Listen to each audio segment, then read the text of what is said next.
before we get started here, that was her 750th win as a head coach. 86.2 winning percentage throughout her head coaching career. So we'll open it up. Questions here first in person, then we'll finish with some of our local media via Zoom. Raise your hand. I'm not sure, is there a mic that they get to you, or you can start us off? Coach, first congratulations to you. Thank you. Your perspective, it's now been a handful of times that you've faced Kenny Brooks over the course of your careers and what he's been able to do here at Kentucky and the new landscape of the SEC. My thoughts on it, I'm a big fan of Kenny's. I just think he's class. I think his teams are always good. Yeah, we do seem to be playing each other a lot. Played him at Baylor and now at LSU, and he deserves everything that comes his way.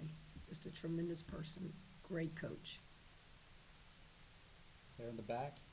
Coach, there was a shot on TV of you in the first half after Georgia drained a layup, and you didn't have a very impressed look on your face. What happened in that halftime period to change your emotion now?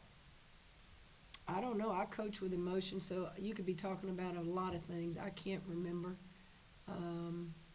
For the most part, she played 40 minutes and only had, 16 points? I'll take that any day from a player of that magnitude. I thought Cheyenne did a tremendous job on her. The difference in the first half, in the second half, on her in particular was once she gave it up, we didn't want her to get it back. And if she gets it back, she's got to work to get it back. We picked them up in full court press, all of them.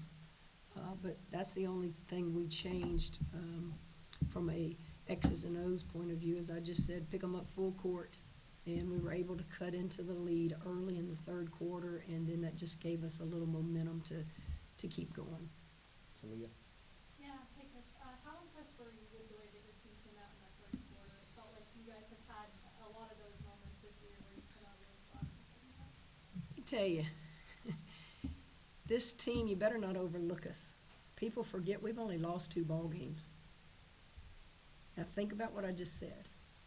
And we've only lost to 2 top 5 teams on the road at their place. One was a 1-possession game we lost, basically, and one was a 3-possession game. We just battle, we grind. You got kids that are competitors in that locker room, and we're having a tremendous year. It's just the SEC is so tough. Now we're done. We'll celebrate this. We'll take tomorrow off, and guess what? We got to go on the road and play another ranked team. I told the players this. I watched that NC State game and Notre Dame game. We played NC State earlier in the year in the, was it Bahamas? What was that final score? Oh, I think it was double digits. And I thought, they just beat the number 1 team in the country. Guys, it's a wide open race for whoever is playing good at the end of the year to win a national championship, and we need to be in that mix. Why not? You don't have to win your conference to be in the mix. We won the Natty my second year at LSU, and we finished second. There's about 7 teams out there that are capable of winning it all. And I said, why can't we talk about us a little bit? You've had a tremendous year, and you let them know it hasn't been that we're blowing people out. That may be a blessing. That may be a blessing that we've had to grind and win games on last-second shots, and we've had to execute, and then we lost a couple that we didn't execute on at the end of ball games. So keep doing that. Just keep doing that, and you never know what's going to happen. Back left. Coach, you mentioned that it's a wide open race, especially in the SEC with how dynamic of a conference it is. What stands out about Kentucky compared to the rest of the conference opponents? It's a different style with Kentucky. Tall, spread the floor on you, a tremendous point guard who makes everybody else better. Not only can she score it, but she can get her teammates open looks. The SEC, I've always said this, I've only been, well, I shouldn't say I've only been in 2 conferences. I've been in a lot of conferences as a player and as a coach. But the SEC is just so athletic. just athleticism everywhere. You always see speed. You always see just athletes. And each coach has their different style with their athletes, but it's just it's a grind in this league. And man, when the NCAA's come, you're like, whew, thank goodness. Couple more questions here in person there on the right. Yeah, Kim, when Kenny Brooks was hired on here, he referred to the Kentucky program as a sleeping giant. You saw the atmosphere out there today. How important is it for the league for Kentucky to be good? Okay, let me just, and I don't want anybody to take this the wrong way. I need y'all to give me feedback. Fair enough? Why are they not playing in Rupp? Better home court advantage. Really? So if you were a female women's basketball player, you're cool with not playing in Rupp? Yeah. Okay, I just didn't know, because I'm sitting here going, could they have filled Rupp up today? Because when I was at Baylor, they played in Rupp, or the game they played us at Baylor was in Rupp. So that's a question that, maybe I'll ask Kenny when I get a moment. Is that an advantage or a disadvantage that they play here versus Rupp? Does it hurt or help you in recruiting? I looked at the NC State game today. They have their own gym, so it may be an advantage. So to answer your question, is sleeping giant, wherever he's coaching is not a sleeping giant, not for those of us who are in the business. We know what he's going to do and what he's capable of doing.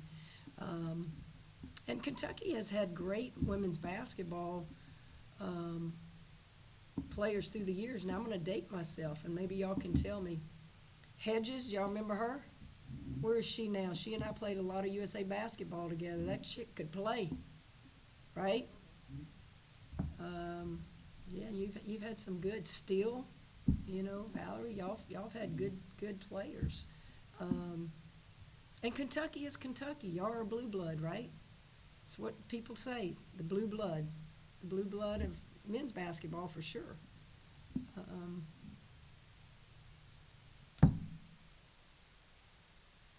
Did I answer it? Did I do good? I actually remember seeing you play, and when you were talking to Georgia at the very end, does she kind of remind you of? Yes, except she could shoot it. I couldn't shoot. Didn't have to shoot. I played with great players, and I just tell them, you just run, I'll get you the ball. And I just told her at the end there, I said, when are you graduating? Same thing I told Clark, it's like, I'm tired of seeing you, as a compliment. Don't take that the wrong way. And she said, this year. But what a tremendous player she is. She's fun to watch if you're not competing against her. Last one here in person, right here on the right. Coach, I just wanted to ask you about Michaela Williams today. I thought she played with a lot of confidence and knocked down some big shots for you. Michaela is also a forgotten player, in my opinion. She's just a sophomore. But why is she not in the mix as being talked about as one of the top sophomores in the country? I get we are going to talk about Flagey and we're going to talk about Anissa, as we should. But it's always like it's something with the media. They don't want to put three of them on a list. She's always the one left out. And I don't understand that. And you saw today how much we rely on her and how good she is. She missed some there down the stretch. They'd rim in and out. But if you notice, we ran a set for her to post up one time, and then she hits the big three there at the end. But that's what great players do. You gotta move fast in this game and forget the last miss and not think about it. But I appreciate you asking me about her, because people need to start talking about her in the same breath that they talk about Flagey and Anissa Morrow, because those are our three that really have done this all year. Reed, you want to start us off on Zoom? Sure, yeah. So, Coach, I want to ask you about Michaela as well. Are you giving her more ball handling responsibilities, distribution responsibilities? No, I just run some sets for her. Like, I'll run some things where she's got the ball in her hands and looks like point guard. But earlier, probably in the last month, I have kept it in her hands a little more at the point when I would get frustrated with our point guard play. And she can play all positions on the floor at her size. And when we go small, she and Morrow are in there together. We didn't do that today. We went with her and Samaya, I think, a time or two, but we never had her and Morrow in at the same time. But I wouldn't say I'm just turning it over to her, but I do give her a lot of stuff where she looks like she's our point guard at times. Scott?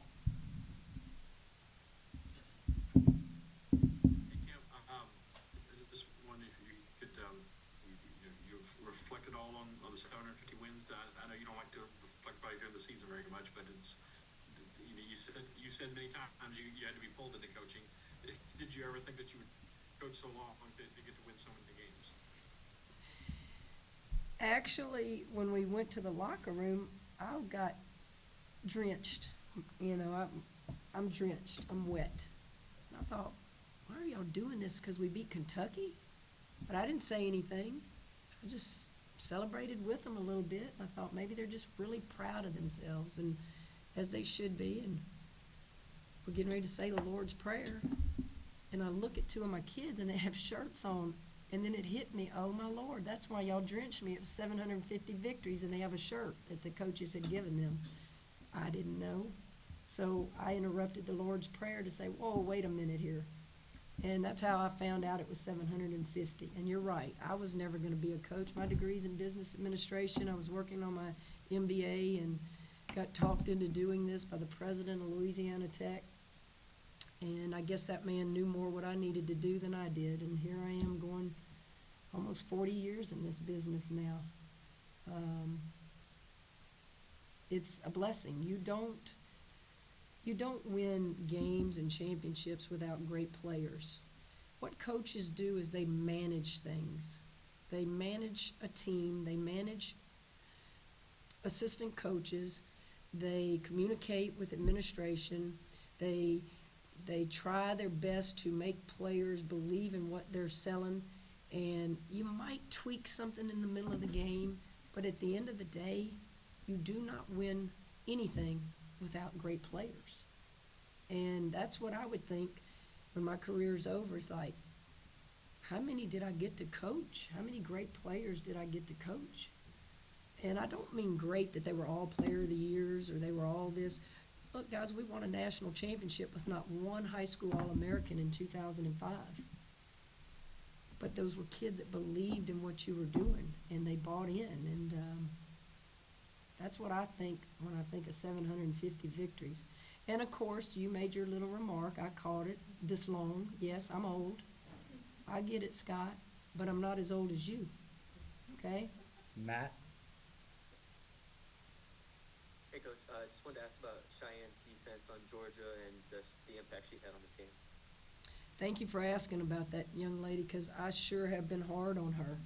I always tell people, if you're a point guard for me, I'm going to be as hard on you as anybody on that court because I played the position. And you're our quarterback. You're extension of me on that court. But you're also going to get all the praise, too. And when you do good, the whole team does good. And I thought her defense, she picked up the 2 fouls quickly, but then her defense was really good, and she focused and listened to little things that I wanted her to do. Deny the ball back to her once she gives it up in the half court.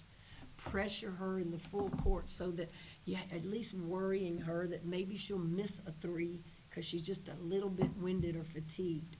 Just do things through the course of the game that show me that, Coach, I've got control of this team. And I thought her defense was really good. All right, guys, thank you. We good? All right, thank y'all.